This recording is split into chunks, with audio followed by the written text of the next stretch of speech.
Hey guys, welcome back to my new blog.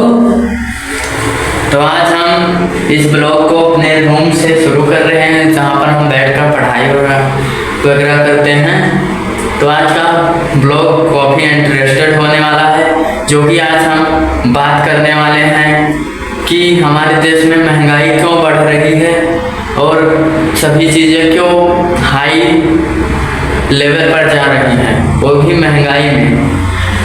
तो छोटे बड़े चीज़ सब हमारे देश में महंगे हो चुके हैं, जो कि इसका मेन कारण बताएंगे और क्यों महंगा हो रहा है, कितने रुपए में मिल रहा है, इसका पूरा डिटेल बताएंगे और अपना ब्लॉग तो बनाएंगे ही। तो इस ब्लॉग में बने रहें अंत तक। तो इस वीडियो को स्टार्ट करने से पहले एक लाइक कर देना। तो चलिए शुरू करते हैं इस वीडियो को।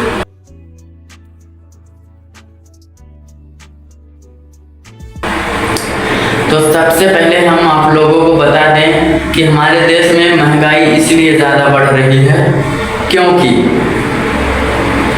हमारे देश का चीज़ जो है ज़्यादातर दूसरे देशों से आता है और ख़ासकर ईरान से हमारे देश में डीजल, पेट्रोल और किचन गैसेस आती हैं।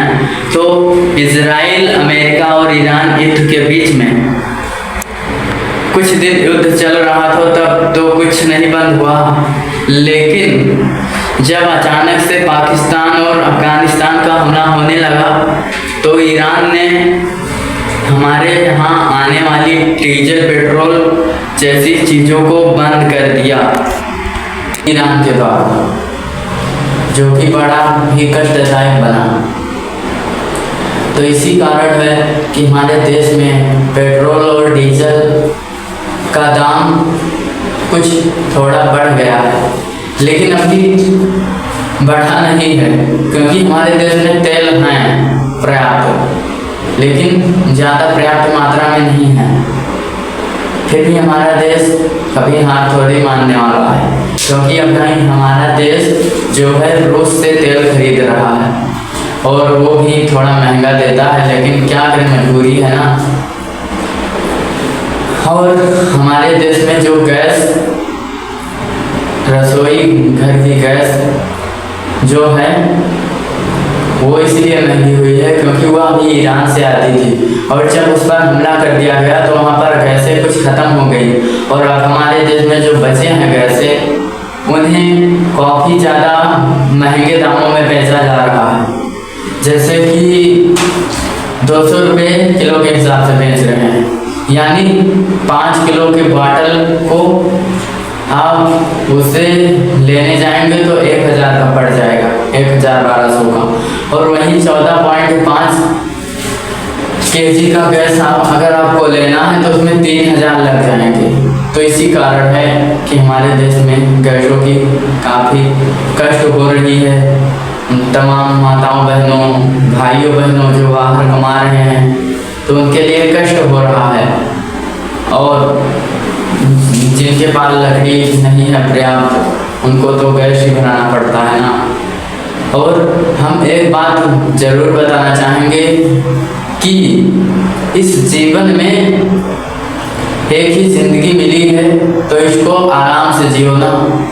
यानी कि युद्ध करने में क्या रखा है, अपने देश को संभालो, कम से कम अपने देश के लिए जिए हो तो अपने देश के लिए कुछ करके दिखाओ। और लड़ाई करने से क्या होगा, दूसरे देश को जीत लोगे तो यह बहुत बड़ा काम क्या ही कर लोगे, लेकिन अपनी मातृभूमि को समझो, अपने पर ही प्रगति करो और दूसरों के साथ में कभी खड़ा नहीं होना चाहिए, क्योंकि दूसरा भी कभी गद्दार निकल जाता है।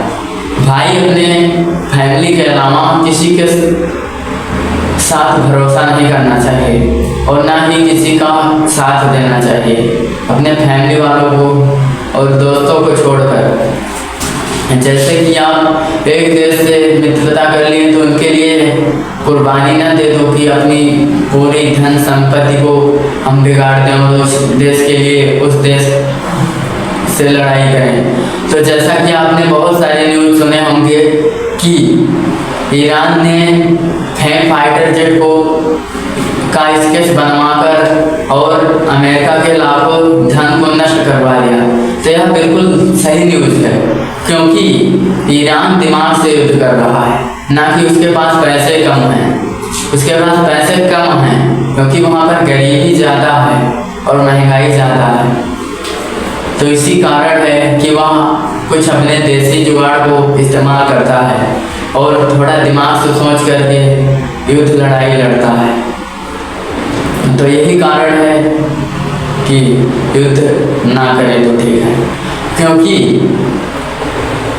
जो छोटे देश होते हैं और ज़्यादा शक्तिशाली नहीं होते हैं, विकासशील होते हैं, उनके मिटाने के लिए आप विकसित देश इतना मेहनत करते हैं, वही कुछ जो पैसे युद्ध में लगाते हो वही आप अगर अपने देश के लिए, अपनी कंपनी के लिए, अपने राष्ट्रपति के लिए, प्रधानमंत्री के लिए यूज करो तो वो सारे आपके देश के लिए ये तो काम आएंगे और आपका देश का नाम रोशन होगा। तो इसीलिए हमें ज़िंदगी में किसी से लड़ना झगड़ना नहीं चाहिए। अब जैसे कि मैं एक ऐसे शख्स की बात करने वाला हूँ जो कि दुनिया में उनसे कोई भिड़ता नहीं है, और वो हैं नॉर्थ कोरिया के प्रेसिडेंट किम जोंग, जो कि बड़े ही शक्तिशाली हैं और उनके देश में बहुत सारे न्यूक्लियर पावर है और वो समुद्र में पता नहीं कितनी गहराई, ऊंचाई, कहाँ पर उन्होंने अपने न्यूक्लियर पावर को छिपा रखा है कि कोई दुश्मन कभी भी हमला करे तो उनकी एक बटन दबाते ही पूरा देश नष्ट हो सकता है। तो इसीलिए उनसे कोई भिड़ता नहीं है। अमेरिका जैसे देश भी उस पर युद्ध करने से पहले एक बार सोचते हैं।